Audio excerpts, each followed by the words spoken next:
ఇశ్రాయేలీలందరినీ నాశనం చేశాడు. ఇశ్రాయేలీలందరినీ యెహోవా దేవుడు నరికేశాడని అంటే ఏ ఒక్క దేవుడు కూడా, ఏ ఒక్కరు కూడా కోపంతో ఏదైనా పనిష్మెంట్ ఇస్తారేమో కానీ కావాలని దేవుడు నాశనం చేయడు ఎవరినైనా. అయినా ఈ ట్యాబ్ తయారు చేసుకున్న వాడికి ఈ ట్యాబ్కు ఉన్నటువంటి, ఈ ఐప్యాడ్కు ఉన్నటువంటి సాఫ్ట్వేర్ని తీసే అధికారం ఉంటుంది.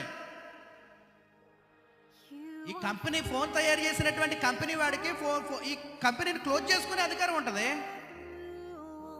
మీరు కనుక్కున్నటువంటి బిడ్డల్ని మీరు శిక్షించుకునే అధికారం మీకు ఉంటుంది.